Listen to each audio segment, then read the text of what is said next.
outside? Should I run and hide? How do I take my company worldwide? Do you love the law? Did you watch Hee-Haw? What's the weirdest thing that you ever saw? What's it like in court? Favorite sport? Can you help with my book report? Is my hair too long? Am I right or wrong? And do you mind if I sing along to anything? Ask Alan anything in the world. Hello, everybody, and welcome to this episode of Ask Alan, the podcast. I'm Alan Crone, the CEO of the Crone Law Firm. We're here with Ross Hornish, who is the CEO of Search Marketing Pros. Ross, welcome to the program. Thanks for having me. I'm delighted to be here. Tell us a little bit about yourself, first of all. We were talking offline that you're not a native Memphian, but you feel embraced and adopted by the city. How did you get to Memphis? Where'd you come from? So I came from Pittsburgh, Pennsylvania, and I've been down here for 13 years.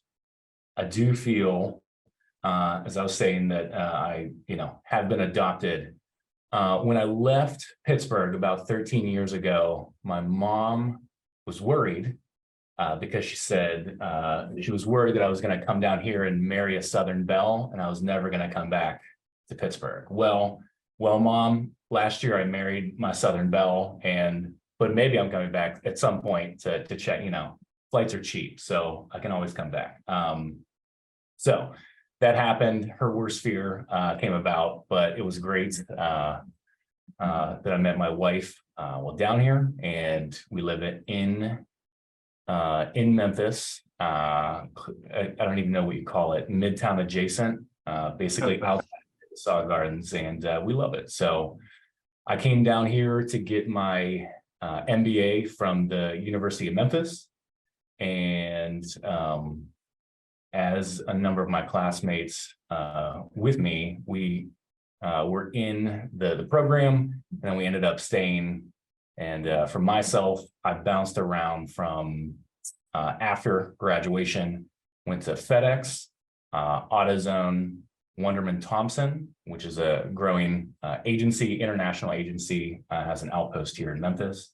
And then I went to Service Master, which then has all those brands, and then left to do my own thing. So was in a digital marketing department in each one of those companies, or on a team in every aspect, and then did what a lot of people have done, especially during the pandemic, and said I can probably head off and try this myself. So we did. Well, very good. So what attracted you to the digital marketing component of marketing? There are lots of things you can do in marketing, but you chose the digital side. Tell me about that. The crazy part is that I think we used to separate it and say there's marketing and then there's digital marketing. It's a separate aspect. I think it's safe to say, at least in the last couple of years, digital marketing just is marketing, right? The 4 P's still apply to it. It's just, it's different than when we talk about location. Instead of having a retail front, which still matters, that can be a channel, such as being on Facebook, LinkedIn, Instagram, etc.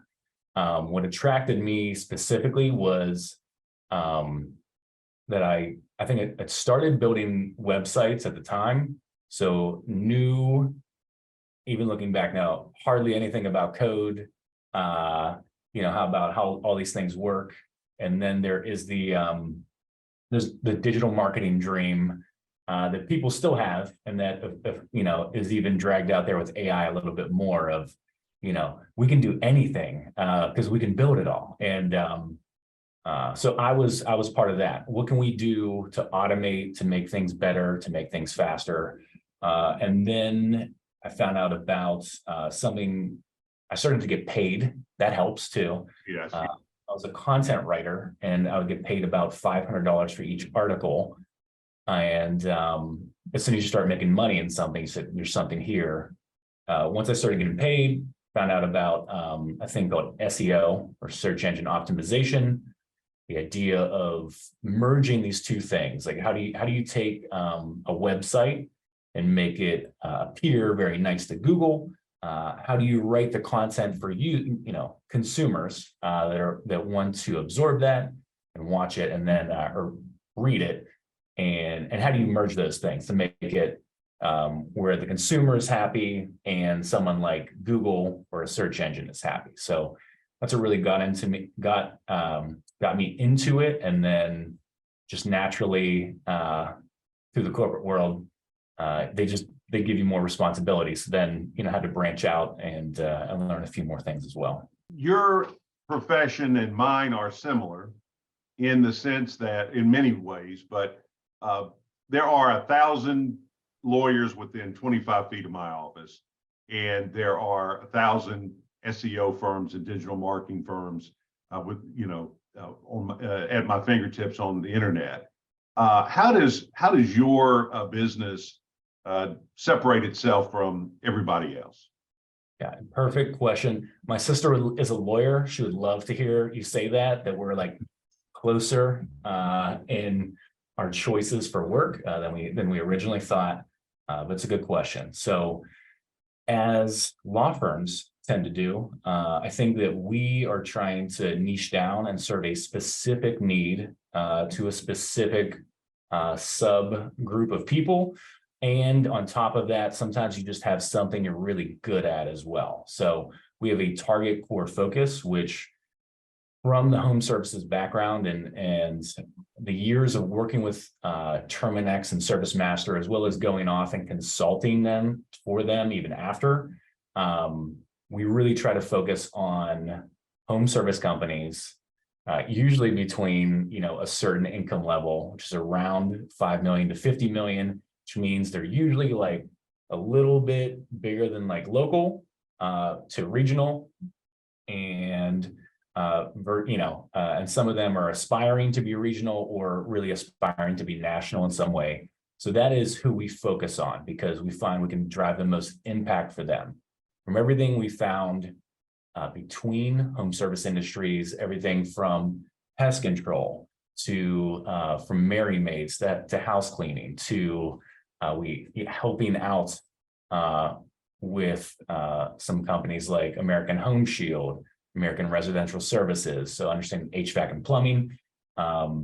There is there's a little bit, each industry is different, but there's a little bit of a playbook that we understand of here's the best way to capture a customer or take inbound marketing. And what we try to do a little bit different than everybody else is to make it campaign based. So our target, our home service companies, the thing that really sets us apart is that we truly try to make an entire campaign. Some people just look at SEO. Some people just look at paid ads. Some people just look at things like paid social media or other things. We try to make that truly as integrated as possible, where I'm not sure you had to have searched something recently. I'm sure that while on your phone, you may not have just stayed on the phone and purchased right then. You go back, you research, and we can see from analytics, people are just, I'm gonna say differently, it's crazy when you watch it, they just bounce around the internet. So our whole thing is we want to make sure that we're capturing people at every single purchase level where they need to be. And we have a pretty good understanding around home services of where that's at. So on top of things like that, I think just like your law firm, if you specialize in something as well, like for us, we've done 15 website migrations and 12 of them are like enterprise level. Like we're millions upon millions of dollars for the website alone are on the line. We feel like we are extremely good at doing that, of helping people either migrate a website or redesign it and make sure that the risk mitigation, that they won't lose traffic or as close to that as possible as we can attain. We're going to try to do that.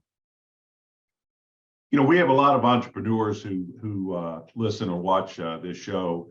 And one question I get frequently about SEO, because I've had a number of SEO folks on and we talk about it a lot, is brand play versus lead gen, immediate sales play. What's your philosophy on, how you bring all of the elements together? Are you looking for a long brand play? You looking for lead gen, or does it depend on your client? Great question. It depends on the industry, and then it depends on the client. I know that's like that's somewhat of a cop It's out a great answer. lawyer answer. Yeah, right. Great So lawyer answer is it depends. get it from my sister. So they the reason why we want to focus on brand is because it's going to drive down cost. You may know already that you bidding on your own term in Google is going to cost a lot less than a general term that's out there.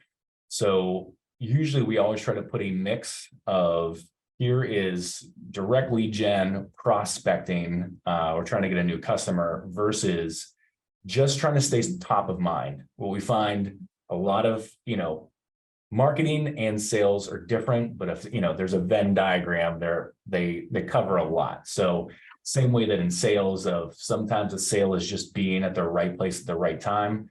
Sometimes that's how we look at brand, where you can show someone an ad 5 times and it doesn't hit for them until all of a sudden their air conditioning goes out, or they see some critters in their house that they need to get rid of, or they know that their lawn has a dead spot now that it's turning to be 100 degrees and a lot of humidity.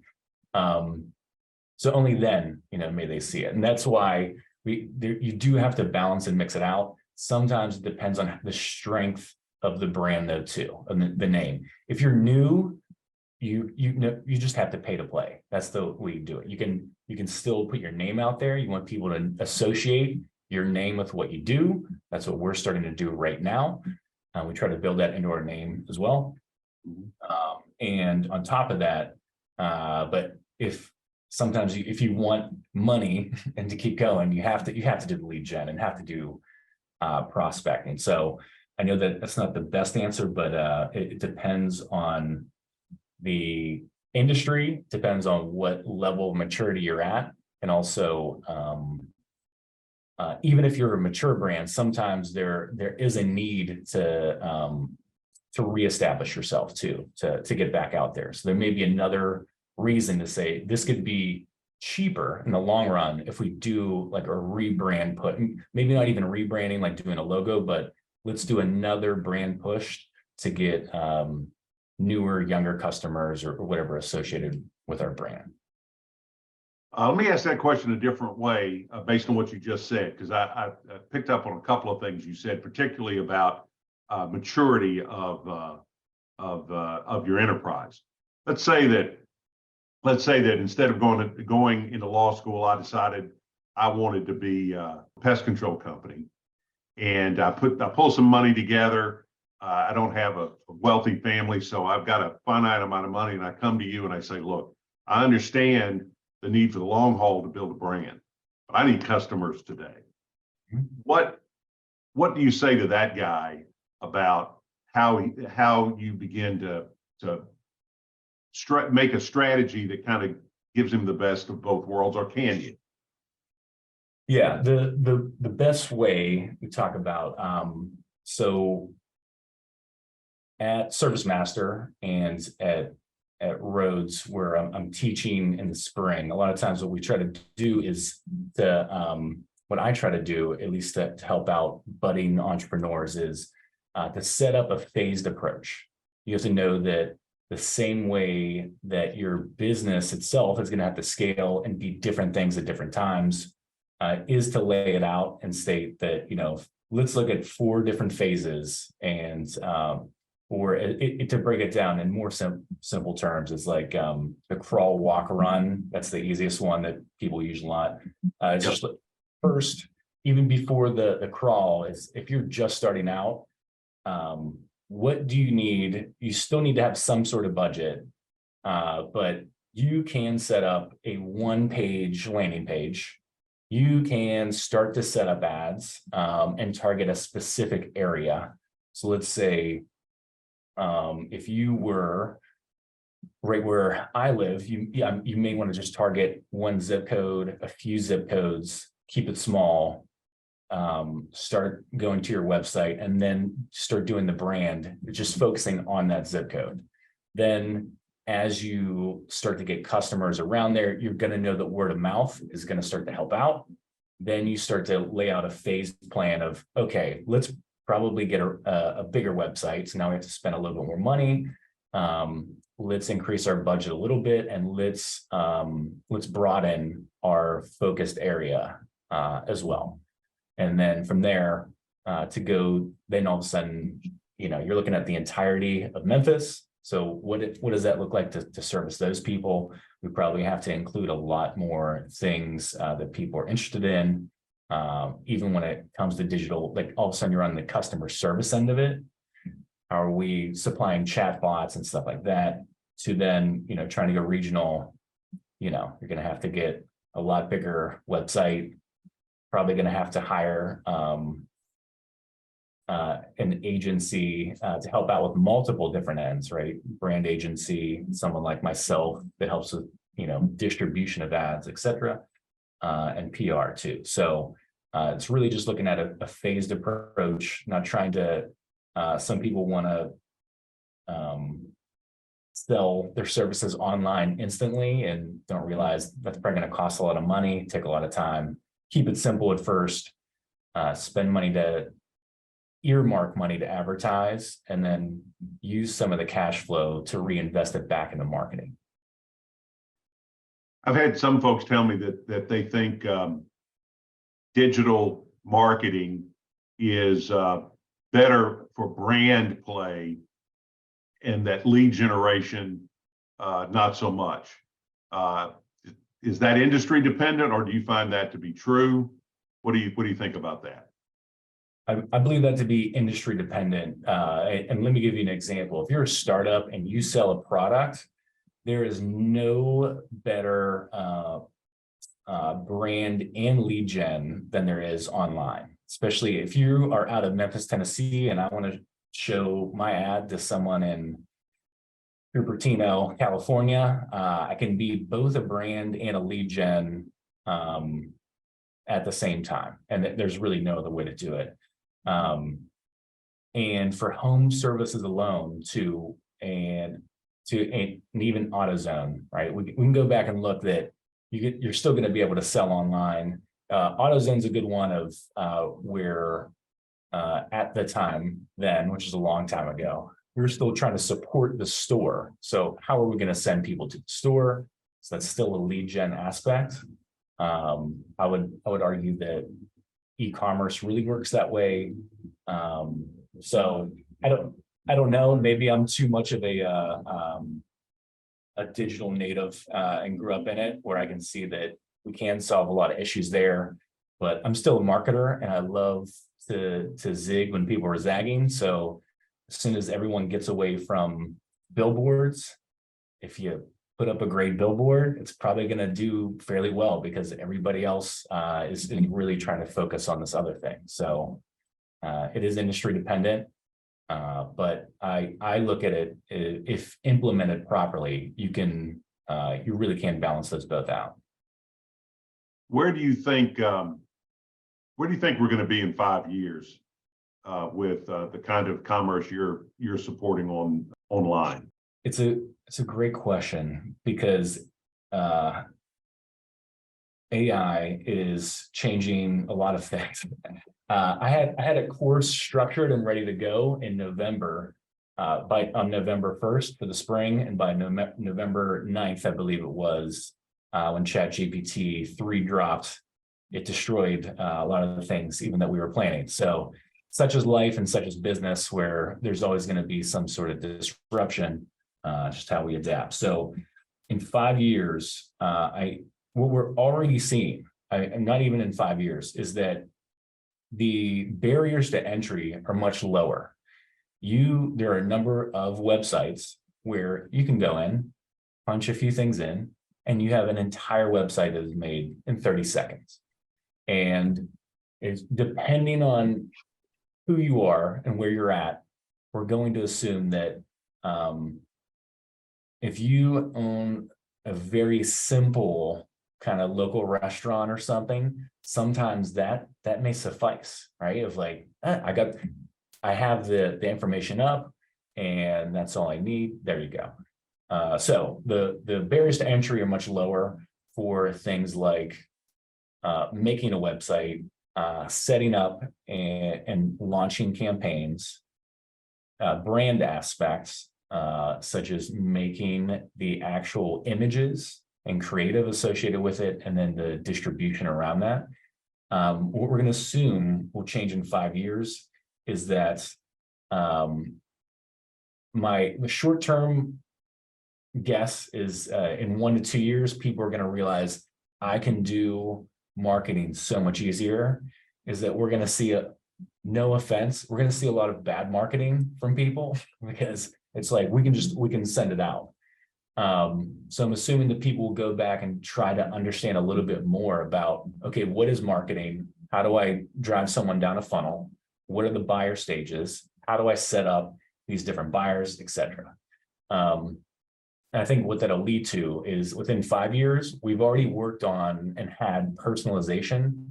When you've come to a website and you may know how it says that, you may not know, but you come to the website and maybe it doesn't necessarily say like, "Hi, Alan," but it may say like, "I see that you're coming from downtown Memphis." Like maybe they're showing you the location that's closest to there, if you have a few offices, etc.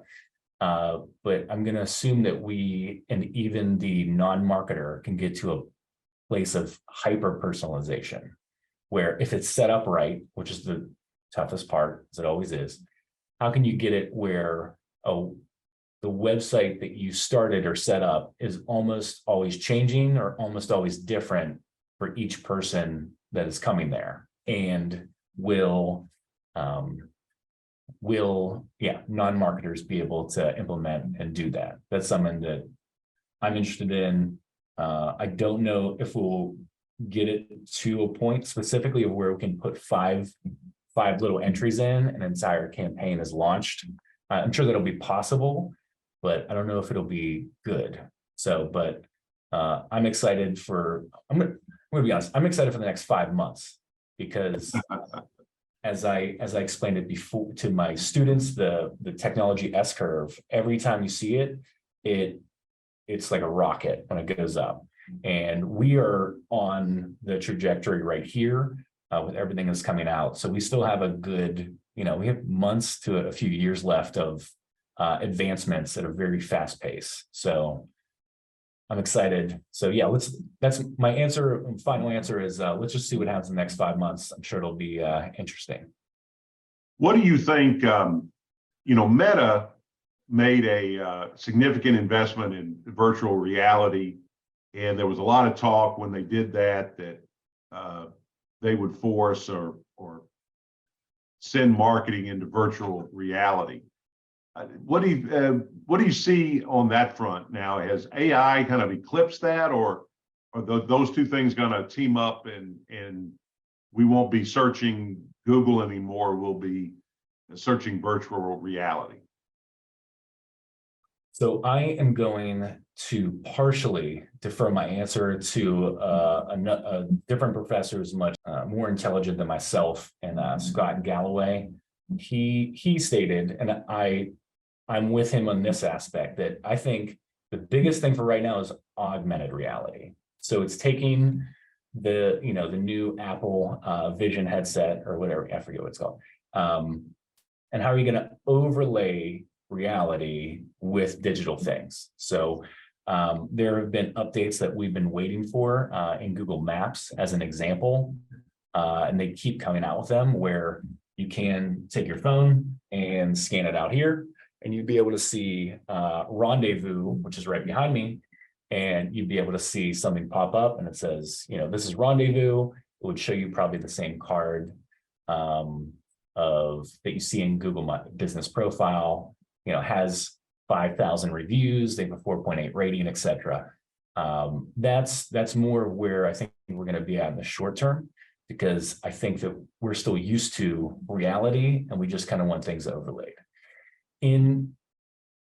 I think Zuckerberg may have been a little bit too early to the game, because what I can see in my nieces that are 8 and 10 is that they grew up in a completely digital world. And as many parents have seen, when they went to their grandparents' house and went up to the TV and pressed it and it didn't do anything, they didn't understand it, right? Because every screen they've ever touched has been a touch screen.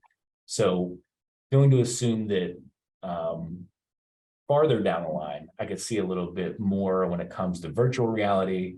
I've personally, if people have bought virtual real estate, good for you. For me, I didn't see that as something. We know computers and you can kind of just keep building stuff. So real estate is a finite game. I don't know about that, but augmented reality is the one that we're at least interested in for right now. And I think Apple, whether they implemented it properly or not, we're going to see. I think they're guessing that as well with their own headset. Sure. Yeah, it kind of felt that way when Facebook morphed into Meta, and it looked like they were really trying to get a critical mass, and it just hasn't happened. And that usually means that somebody tried to do something too soon. The question is, and always is, do you have to burn the boats to make it happen and to truly find it out? Do they almost have to drop some of their other things, like not advertising itself, but starts to like almost sell off social media, like Instagram, sell it off to say, we believe in this that much that this is going to work? I don't know. Is he the right person to do it to? Not sure there as well. But the thing we always see with technology is that it usually takes another technology to truly make it fire and happen. Same way with AI, where virtual reality may not happen until we get a real sense with AI where we can set up a world and the world can expand and change, and we don't have to program every single little bit of it. It almost can like make part of it itself. So there's definitely room for it. I see it being helpful, especially when it comes to things like training or there's a few other business applications, but it's tough to see that right now. But I can imagine augmented reality being huge. I don't know if they'd ever allow it in the courtroom, but we'll see. Well, there are certain people who say certain trial lawyers employ augmented reality, but that's a different conversation. What do you think is the most underrated tool that a digital marketer has at her disposal? I'm not going to give you the answer that I usually said. It depends on who you are. So I'm going to give you a list of some of my favorite ones. How about that? Yeah, that sounds great. One thing, so one is just project management tools. So everything from Monday.com to Asana to Trello, you kind of have to have them. Most people already use them, but just in case, throwing it out there. That's the core and basis. If you're like me and, we have to then lead a team and show people what to do. One of the biggest advantages I've seen in the last few years are things like Loom, the video recording software that you can send out, show someone how to do something. You can do a client pitch, anything through Loom. That's been helpful. The other one is called Scribe, where if you were setting up a standard operating procedure, right? Here's how we're going to do this every time. All it does is record your keystrokes and takes a snapshot every time you do. So instead of, if you've ever written a document before, and many digital marketers will know this, if you've launched a meta ad or meta campaign and tried to show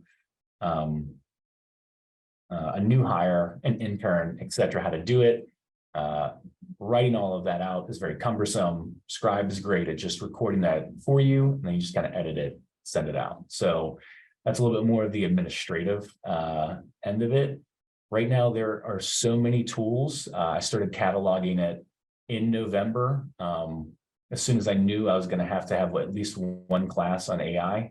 So I do have a complete list of AI tools that I'm trying to track. I don't want to fully give get backing to anything that, like, unless I use it all the time, like Scribe. But there are some very cool things that are going on out there. I do love what Canva is obviously one of the biggest tools for, and I've been astounded almost of the progress they've made, in their software to expand very quickly, where they quickly became a competitor to Photoshop, right? Almost. Then Photoshop has they just came out with a lot of generative AI things as well. If you've seen people playing around with photos there as well, it's very interesting. So maybe I'm too much in the administrative kind of role right now. It's not as fun. But I'm happy to at least share with you all of the AI tools that I've been accumulating for the last 8 months or whatever. Yeah, there are just a host of things out there, and the administrative side is really where you make your money. I mean, if you can leverage and scale these repetitive tasks, then that leaves you more time to be creative, and it leaves you more time to, if you're an entrepreneur and got limited resources, put your resources in other places. Any advice for budding entrepreneurs who, they're approaching digital marketing and kind of jumping on as this train is moving? What advice do you give them? For those that are just starting out, and to be clear, am I speaking to a digital marketer that is starting out, or am I talking to digital marketer just starting out? For them, I think that selfishly, I'll tell you what I did, and I thought it worked for me. Some of it may work differently for you, but what I kept trying to do was to expand my skill set. So I didn't know that I was doing it, but expanding, starting with SEO, but then expanding out into content and promotions and A/B testing and all this stuff. And then kind of going back and focusing on one thing, expanding, focusing. I think that'll help you learn much faster than just doing one thing all the time. So you're going to learn how to write copy, and you're going to learn how to implement a campaign. You're going to learn who the customer is just by doing a few of those aspects. But you can't be the best at a bunch of things, so you do have to focus. So like a jellyfish, right? Just look at the expanding, going back, expanding, going back. That's something I'll look at. There's so many resources online. Everything from I made all my students get HubSpot certified, Google Ads certified, Google Analytics certified. These are all things that are free. You can do it. HubSpot, as an example, technically you could do it almost in a weekend if you really, if that's all you did. But even then, with a job, you can get certified in different aspects in 2 weeks. So look at doing that just to expand your skill set.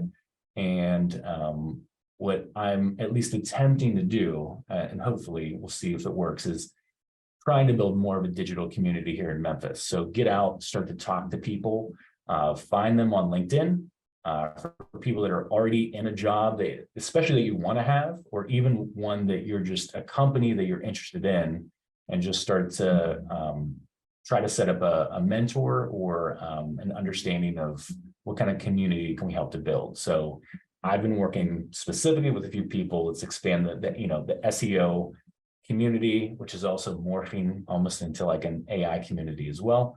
But beyond that, where are some other people specifically here in Memphis that are already doing that, and who can you bounce some ideas off of? All right, last question. Let me ask you this on the other end of the spectrum. Let's say you're dealing with a 50-something business owner or CEO who didn't grow up with this stuff, not like your nieces and nephews who that's all they've known. and they realize, okay, I got to get my company into this game.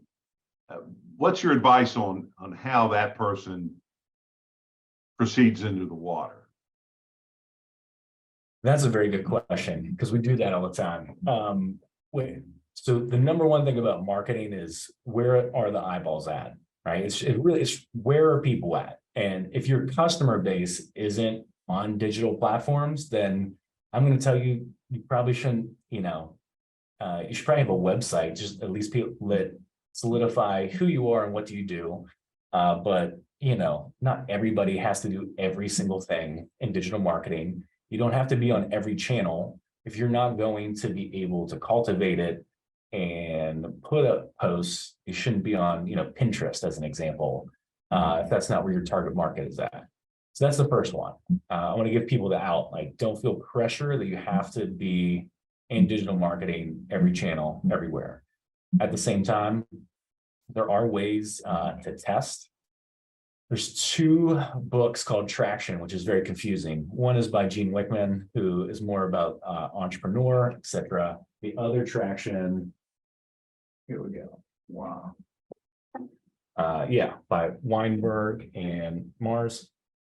They go into the idea of testing out channels. So if you were to try to do it, you maybe don't put all your eggs in one basket, and start to test out. If you were just going to do meta ads, do it for 3 months, try to get a baseline.